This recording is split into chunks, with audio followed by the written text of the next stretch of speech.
खेती के लिए किसान सामान्य तौर पर नाइट्रोजन, फास्फोरस और पोटेशियम का उपयोग कर रहे हैं, जिसके चलते खेती में कैल्शियम और सल्फर की कमी होने के साथ सॉइल इरोजन हो रहा है।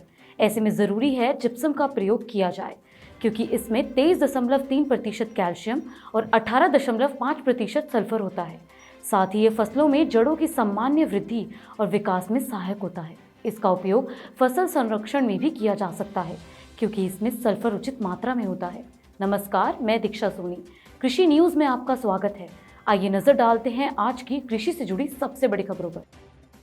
महाराष्ट्र के गांवों में जल संरक्षण और वाटरशेड प्रबंधन का काम कर रहा पानी फाउंडेशन अब राज्य में खेती और किसानी को लेकर भी काम करेगा और साथ ही सोयाबीन की खेती को बढ़ावा देने के लिए पानी फाउंडेशन की ओर से की जा रही कोशिशों को अब एक पुस्तिका के रूप में उतारा गया है, जिसमें किसानों को सोयाबीन की खेती के बारे में पूरी जानकारी मिल जाएगी।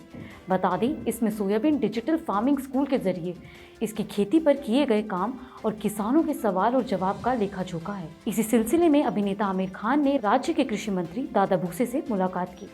वहीं खान ने बताया कि अब फाउंडेशन की ओर से दूसरी फसल की उत्पादकता बढ़ाने को लेकर काम होगा। झारखंड के किसानों की आय दुगनी करने के लिए और किसानों को सरकारी योजनाओं का लाभ दिलाने के लिए राज्य की हेमंत सरकार कार्य कर रही है। ऐसे में राज्य सरकार का लक्ष्य है कि किसानों को उनके उत्पाद के सही दाम भी मिल सके।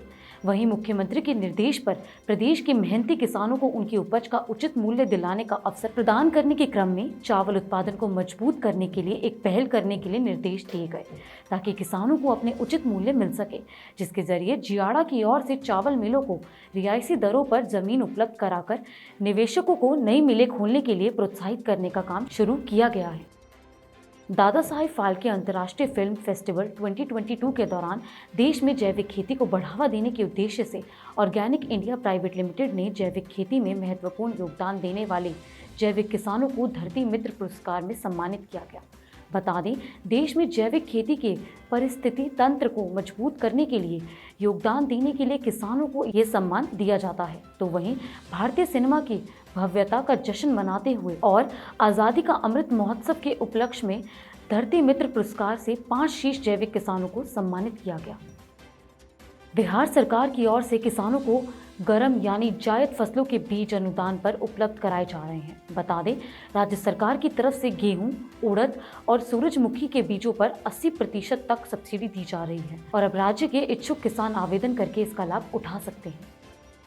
केंद्र सरकार ने पीएम किसान योजना में 2 बड़े और जरूरी बदलाव कर दिए हैं। दरअसल पहला बदलाव है कि अब आपको स्टेटस देखने के लिए पहले अपना मोबाइल नंबर एंटर करना होगा, उसके बाद ही आप जानकारी प्राप्त कर पाएंगे। वहीं दूसरा बदलाव है कि अब पीएम किसान योजना के लाभार्थियों के लिए ई-केवाईसी कराना जरूरी हो गया है। बता दें, जिसने ई-केवाईसी नहीं करा रखी होगी उसके खाते में 11वीं किस्त नहीं डाली जाएगी। अगले 24 घंटों के दौरान पश्चिमी हिमालय में हल्की बारिश होने की संभावना है। वहीं पंजाब, हरियाणा के कुछ हिस्सों और दिल्ली एनसीआर के अलग अलग हिस्सों में हल्की बारिश होने के आसार हैं। फिलहाल बस इतना ही। ऐसी ही कृषि से जुड़ी खबरों के लिए देखते रहिए कृषि जागरण। धन्यवाद।